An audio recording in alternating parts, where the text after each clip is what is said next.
जिस तरह से उन्होंने गालियां दी, जो आरोप डॉक्टर अजय ने लगाया, जो कॉल रिकॉर्डिंग खुद डॉक्टर अजय ने हमें दी, हमने दर्शकों को भी दिखाया, दर्शकों ने भी सुना। जैसे के पाठक शिक्षा विभाग के अपर मुख्य सचिव है, तो वो टीचरों को डांट सकते हैं, हड़का सकते हैं, उनकी जो मर्जी वो करें, लेकिन कोई डॉक्टर या फिर हम आप उनके नौकर नहीं हैं कि वो किसी को भी हड़का। महाभारत में आपने देखा होगा, पांडव जब जुए में हार गए थे तो अज्ञातवास पे चले गए थे, भेष बदल कर रह रहे थे। तो ठीक उसी तरह के पाठक भी जब अपने मंसूबे में नाकामयाब हो जाते हैं तो वो इसी तरह अज्ञातवास पे चले जाते हैं। अब एक बार फिर जिस तरह से उन्होंने एक डॉक्टर को दबाने की कोशिश की, एक वरिष्ठ डॉक्टर अजय, जिन्होंने अपनी सारी आपबीती हमारे कैमरे के सामने बताई, और उस आपबीती की वजह से के पाठक के वकील, या यूं कहें तो के पाठक ने ही हमें लव लेटर भी भेज दिया। तो एक बार फिर से जब के पाठक के मंसूबे नाकामयाब रहे, के पाठक ने जिस तरह सोचा कि हम अपर मुख्य सचिव के नाते फोन करके गालियां दे देंगे तो जो डॉक्टर है वो चुप हो जाएगा, मेरे खिलाफ नहीं बोलेगा, तो एक बार फिर से जो उनके मंसूबे हैं उसमें जब नाकामयाबी दिखी तो फिर से के पाठक अज्ञातवास पे चले गए। नमस्कार, आप देख रहे हैं NBC 24 और मैं हूं आप सभी के साथ ब्रह्मचारी आशीष। के पाठक लगातार अपनी छुट्टियों को बढ़ाते जा रहे हैं। ऐसे में सबसे बड़ा सवाल है कि आखिरकार के पाठक को हुआ क्या, जो इतना ज्यादा छुट्टियों को लेकर के पहले ही शिक्षकों पर आक्रामक रहे, उनको खुद छुट्टियां लेनी पड़ गई। ऐसे में आपको बताते चलें कि के पाठक के ऊपर लगातार विवाद बनते जा रहे थे, कभी गाली गलौज का बन रहा था तो कभी शिक्षकों को हड़काने का।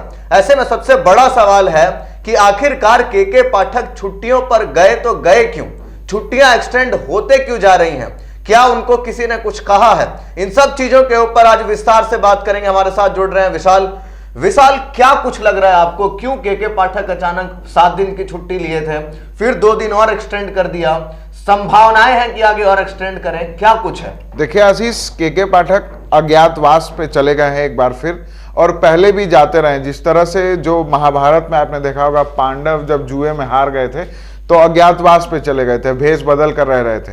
तो ठीक उसी तरह के पाठक भी जब अपने मंसूबे में नाकामयाब हो जाते हैं तो वो इसी तरह अज्ञातवास पे चले जाते हैं। पहले जब नई सरकार बनी थी, उसके बाद शिक्षा मंत्री प्रोफेसर चंद्रशेखर जिस तरह से लगातार धर्म ग्रंथों को लेकर विवादित बयान दे रहे थे, तो उसके बाद क्या हुआ कि नीतीश कुमार को लगा कि ये मंत्री तो अब मेरी किरकिरी करवा रहा है मेरे सरकार की, तो उन्होंने क्या किया कि के पाठक को शिक्षा विभाग का अपर मुख्य सचिव बना दिया। उसके बाद जिस तरह का भयानक पत्राचार देखने को मिला, उससे यह साफ जाहिर था कि जो सचिव के पाठक हैं वो शिक्षा मंत्री प्रोफेसर चंद्रशेखर को दबाने की कोशिश कर रहे हैं।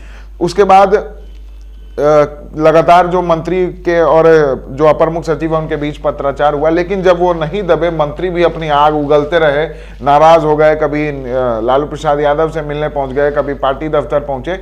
उसके बाद क्या हुआ कि जब उनको लगा कि नहीं, मंत्री जो है वो दबने वाले नहीं है, हम कितना भी कोशिश कर ले लेकिन मंत्री अपने बात बोलते रहेंगे, जिस तरह से वो धर्म ग्रंथों को लेकर आज भी बोलते हैं। रामचरितमानस पर भी उनका विवादित बयान आया। बिल्कुल आप ये भी जानते हैं विशाल की किस तरीके से 27 दिन तक अपने दफ्तर नहीं गए, घर से ही फाइलों का निपटारा कर रहे थे शिक्षा मंत्री। तो शिक्षा मंत्री तो दफ्तर नहीं गए, लेकिन शिक्षा मंत्री फिर बाद में दफ्तर चले गए थे, लेकिन अपर मुख्य सचिव के पाठक उस वक्त भी अज्ञातवास पे गए थे। लेकिन अब एक बार फिर जिस तरह से उन्होंने एक डॉक्टर को दबाने की कोशिश की, एक वरिष्ठ डॉक्टर अजय, जिन्होंने अपनी सारी आपबीती हमारे कैमरे के सामने बताई, और उस आपबीती की वजह से के पाठक के वकील, या यूं कहें तो के पाठक ने ही हमें लव लेटर भी भेज दिया। तो एक बार फिर से जब के पाठक के मंसूबे नाकामयाब रहे, के पाठक ने जिस तरह सोचा कि हम अपर मुख्य सचिव के नाते फोन करके गालियां दे देंगे तो जो डॉक्टर है वो चुप हो जाएगा, मेरे खिलाफ नहीं बोलेगा, तो एक बार फिर से जो उनके मंसूबे हैं उसमें जब नाकामयाबी दिखी तो फिर से के पाठक अज्ञातवास पे चले गए हैं। क्योंकि मुख्यमंत्री नीतीश कुमार, जिन्होंने के पाठक को लाया, सेंटिंग में थे, उनको फिर वापस लाया गया, उनको मुख्य धारा में लाया गया, यानी कि विभाग का अपर मुख्य सचिव बनाया गया, सीनियर IAS अधिकारी हैं। लेकिन जिस तरह के उनके कारनामे रहते हैं उससे वो लगातार चर्चा में रहते हैं। पहले बिहारियों को गाली दी, बिल्कुल वही मैं बता रहा था विशाल, जिस तरह बिहारियों को गाली दी, फिर बासा ने मुंह पर काली पट्टी बांध करके विरोध किया। आपको ये भी बता दें कि जब ये मध्य उत्पाद जब विभाग में मुख्य सचिव थे तो इन्होंने बजरंग प्रसाद सिंह को ऐसा हड़काया कि उसी रात उनका हार्ट अटैक हो गया। इनके ऊपर हत्या का भी आरोप है। तो विशाल, आपसे यही पूछना चाहता हूं कि इस तरीके से शिक्षा विभाग में सुधार तो ठीक है, कितना हड़का दें किसी को कि कोई अपना काम ही छोड़ दे, कोई डीमोटिवेट हो जाए, कोई हार्ट अटैक से मर जाए, ये कहां तक उचित है? बिल्कुल, देखिए ये तो प्रशासनिक महकमा है, इसमें वो क्या निर्णय लेते हैं ये तो सरकार की चीजें हैं। हम तो एज अ मीडिया के नाते हम जो चीजें वो कर रहे हैं, वो जो फरमान जारी करते हैं वो भी हम दिखाते हैं, और उस फरमान का क्या रिएक्शन देखने को मिलता है वो भी हम दिखाते हैं। हालांकि हम इस पर कोई टिप्पणी नहीं कर सकते, हम ना किसी राजनीतिक दल से हैं, ना हम प्रशासनिक महकमे से हैं, लेकिन के पाठक जिस तरह के फरमान जारी करते हैं तो उससे कहीं ना कहीं जो शिक्षक हैं वो जरूर नाराज हैं, क्योंकि शिक्षकों की नाराजगी भी हमने अपने दर्शकों को दिखाई है। जो शिक्षक नेता है वो तो नाराज होकर राजभवन पहुंच गए थे, और यहां तक कि राज्यपाल को भी एक चिट्ठी दिलवानी पड़ी बिहार के मुख्य सचिव को, अपने मुख्य सचिव के जरिए, कि के पाठक को ये समझाइए कि यूनिवर्सिटी का मामला राजभवन के अधीन आता है, उसमें शिक्षा विभाग इंटरफेयर नहीं कर सकता, और शिक्षा विभाग इंटरफेयर कर सकता है तो वो एक सुझाव दे सकता है राजभवन को, जब राजभवन से सुझाव मांगा जाए कि हाँ यूनिवर्सिटी में इस तरह की बातें हैं, कैसे इसको चलाया जाए, क्या किया जाए, बस ये सुझाव। लेकिन यूनिवर्सिटी में क्या होगा क्या नहीं होगा ये राज्यपाल देखते हैं, क्योंकि राज्यपाल चांसलर होते हैं किसी भी पूरे जितने भी विश्वविद्यालय, बिल्कुल कुलाधिपति उसको कहते हैं, कुलपति वाइस चांसलर हो गए, कुलाधिपति यानी कि चांसलर, यानी कि सर्वोसर्वा जो कहा जाता है, जो भी सरकारी विश्वविद्यालय हैं उसके सर्वोसर्वा राज्यपाल होते हैं। लेकिन के पाठक ने वहां भी दखलंदाजी शुरू कर दी, तमाम तरह की बातें कही, इस वजह से कहीं ना कहीं के पाठक, डॉक्टर अजय ने तो यहां तक कह दिया कि वो बंदर चढ़ गया सीधा राजभवने पर एकदम। आप सुने होंगे, आप ही गए थे उस समय डॉक्टर। देखिए वो डॉक्टर अजय का कहना है, वो उस पर हम कुछ टिप्पणी नहीं करेंगे, क्योंकि डॉक्टर अजय को जिस तरह से उन्होंने गालियां दी, जो आरोप डॉक्टर अजय ने लगाया, जो कॉल रिकॉर्डिंग खुद डॉक्टर अजय ने हमें दी, हमने दर्शकों को भी दिखाया, दर्शकों ने भी सुना, तो कहीं ना कहीं के पाठक जो काम कर रहे हैं, हालांकि उनको लाया गया है, अपर मुख्य सचिव का काम होता है शिक्षा व्यवस्था के सबसे सर्वोच्च पद पे होते हैं, शिक्षा विभाग का सबसे सर्वोच्च अगर कोई अधिकारी है मंत्री के बाद तो वो होता है अपर मुख्य सचिव, एसीएस, एडिशनल चीफ सेक्रेटरी। वो चीफ सेक्रेटरी के पद के होते हैं, और चीफ सेक्रेटरी बिहार में कोई एक ही बन सकता है, तो उनको जो उस लेवल के जो अधिकारी होते हैं उनको विभागों का एसीएस बना दिया जाता है। कोई मुख्यमंत्री के प्रधान सचिव बन जाते हैं, कोई विभाग के अपर मुख्य सचिव बन जाते हैं, क्योंकि उनके पोस्ट के हिसाब से अब बिहार के मुख्य सचिव तो सब बन नहीं सकते, तो उनको अपर मुख्य सचिव बनाया जाता है और कई विभाग उनके अधीन दे दिया जाता है। अच्छा विशाल, मैंने सुना कि नीतीश कुमार ने भी इसके ऊपर कुछ अपनी प्रतिक्रिया दी है, क्या कुछ है वो? हाँ बिल्कुल, प्रतिक्रिया नहीं दी है, लेकिन अंदरूनी खबर जो है कि नीतीश कुमार ने भी के पाठक को समझाया है।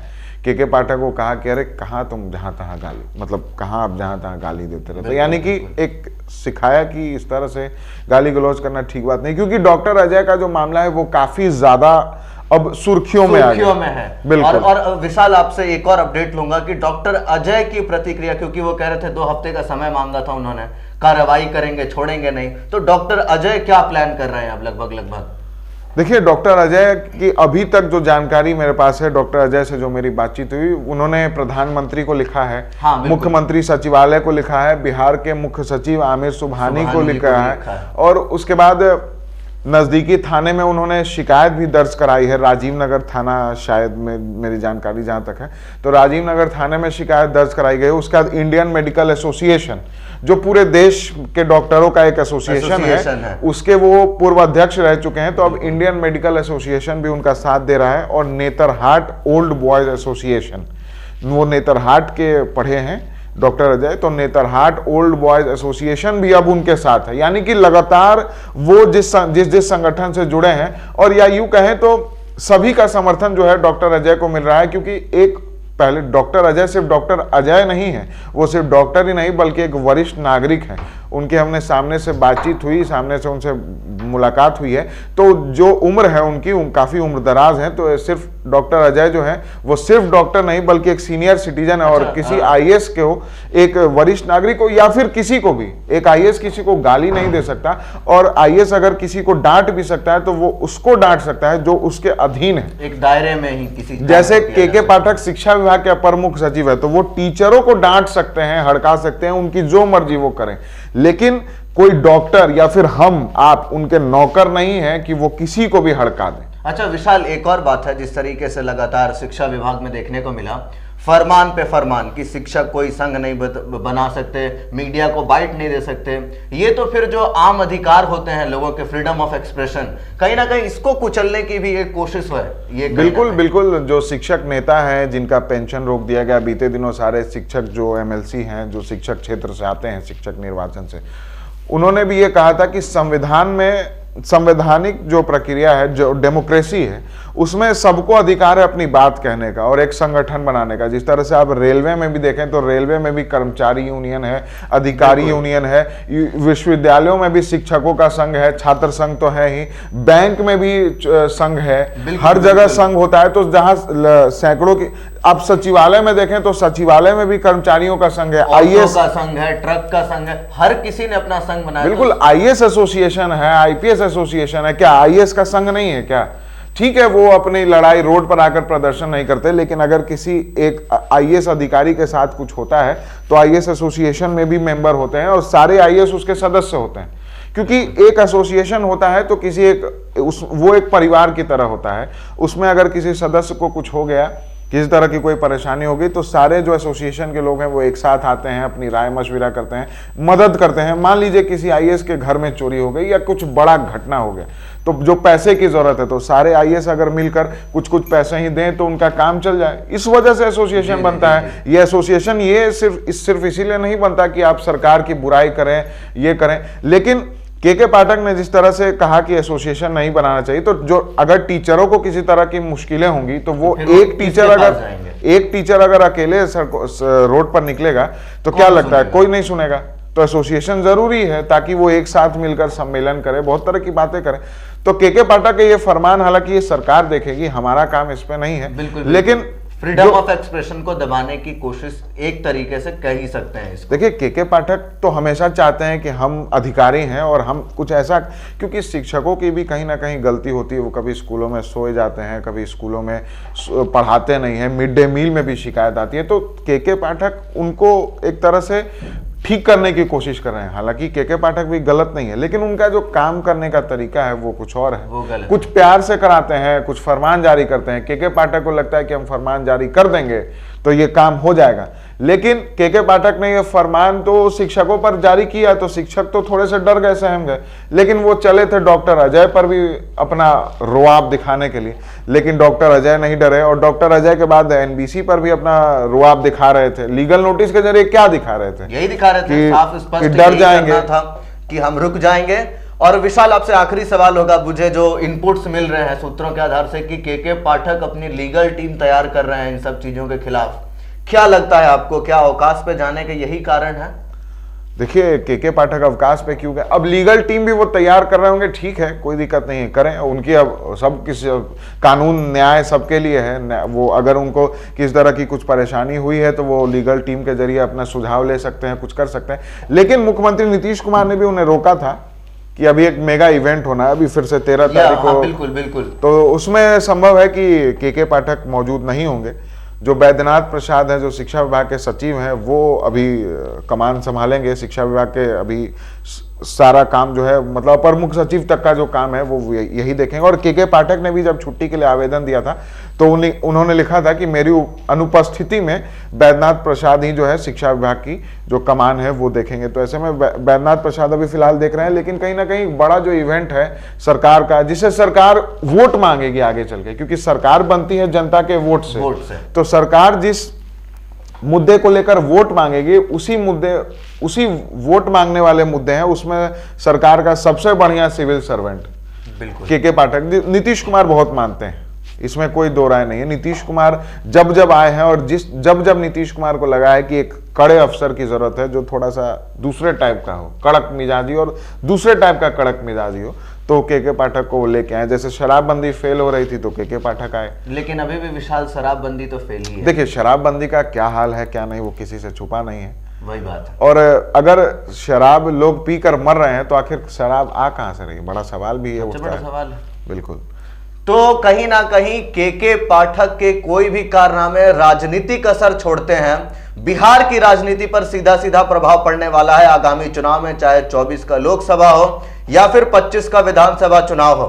के पाठक अपने अधिकार क्षेत्र में अगर गाली दे, बातचीत करे, डांट डपट करे तो चलता भी है, लेकिन जिस तरीके से के पाठक ने डॉक्टर अजय के साथ जो कहीं ना कहीं अपशब्दजनक जो बातें कहीं, असम्मानजनक बातें जो कहीं, ये कहां तक उचित है, कमेंट में जरूर बताइएगा। और के पाठक के कामकाज आपको कैसे लग रहे हैं ये भी जरूर लिखिएगा। हमारे वीडियो को लाइक सब्सक्राइब कीजिए, हमारे फेसबुक चैनल को फॉलो कर लें और कमेंट में अपनी प्रतिक्रिया जरूर व्यक्त करें। धन्यवाद।